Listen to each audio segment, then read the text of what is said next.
ત્યારે અમદાવાદના ચંડોળા તળાવ વિસ્તારમાં આજે ફરીથી ડિમોલેશન હાથ ધરવામાં આવ્યું હતું. સમાચાર અમદાવાદથી સામે આવી રહ્યા છે, જેમાં ચંડોળા તળાવમાં આજે ફરી ડિમોલેશન હાથ ધરવામાં આવ્યું છે.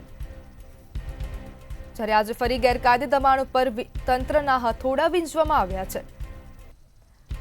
ત્યારે 6 જેટલા ગેરકાયદે ધાર્મિક સ્થળો પર બુલડોઝર ફેરવવામાં આવ્યું.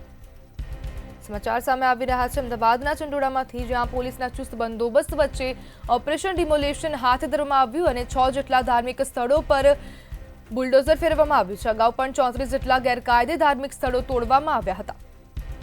ત્યારે અમદાવાદના ચંડોળા તળાવ વિસ્તારમાં ડિમોલેશનની પ્રક્રિયા આજે ફરીથી ચાલુ કરવામાં આવી છે. ચોકીદાર બાવાની ગેરકાયદે દરગાહ પણ તોડી પાડવામાં આવી છે. નાના ચંડોળાની ગરીબ નવાઝ મસ્જિદ પણ તોડી પાડવામાં આવી છે. ત્યારે પાપા મિયાની શાહી દરગાહ પર બુલડોઝર ફેરવવામાં આવ્યું. રીસનપુર રોડનું હનુમાન મંદિર પણ તોડી પાડવામાં આવ્યું છે.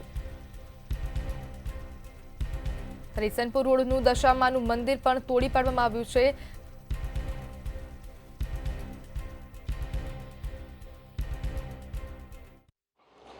ચંડોળા તળાવની અંદર જે ડિમોલેશનની કામગીરી હાથ ધરવામાં આવી તેની અંદર ઘણા બધા ધાર્મિક સ્થળો છે તે પણ તોડવામાં આવી રહ્યા છે. અને ખાસ કરીને જે ચંડોળા તળાવની અંદર મોટી જે ગેરકાયદેસર બાંધકામો જે કરવામાં આવેલા તેની પર પણ ડિમોલેશનની કાર્યવાહી ધરવામાં આવી. સાથે જ બંને સમાજના લોકોને સમજાવીને પણ જે ધાર્મિક સ્થાનો જે છે, જે ગેરકાયદેસર રીતે જે કુદરતી સંસાધન ઉપર જે બાંધવામાં આવેલા હતા તેને પણ તોડવાની કામગીરી છે તે કોર્પોરેશન દ્વારા હાથ ધરવામાં આવી છે. આ સાથે જ આ તમામ જે બાંધકામ છે તે તૂટ્યા બાદ તેનો જે કાટમાળ છે તે પણ અહીંથી હટાવી દેવામાં આવશે. સાથે જ કોઈ અનિચ્છનીય બનાવ ન બને તે માટે મોટી સંખ્યામાં જે પોલીસનો કાફલો તેમજ ક્રાઇમ બ્રાન્ચના જે અધિકારીઓ છે તે ઘટના સ્થળે છે. સાથે ડ્રોનથી પણ જે સુપરવિઝન છે તે આ કામગીરીનું કરવામાં આવે છે.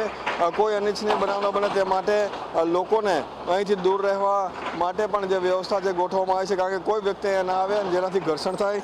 આ રીતની જે ઘટનાક્રમ જે છે તે ના સર્જાય તેનો જે એક તકેદારી પણ રાખવામાં આવી રહી છે. સાથે જ ચંડોળા તળાવની અંદર જે તમામ જે ડિમોલેશન છે તેની કાર્યવાહી હવે પૂર્ણ થઈ ચૂકી છે અને આગામી દિવસોની અંદર આ જે ડેબ્રિજ જે છે તે હટાવવાની કામગીરી પણ કોર્પોરેશન દ્વારા પૂરી કરી દેવામાં આવશે. અને સાથે જ એક પ્રોટેક્શન વોલ બનાવ્યા બાદ તળાવના બ્યુટિફિકેશનની કામગીરી પણ આગામી વર્ષોમાં શરૂ કરી દેવામાં આવશે. કેમેરામેન કેતન શ્રીમાળી સાથે મીર દુધરેજિયા, મંતવ્ય ન્યૂઝ, અમદાવાદ.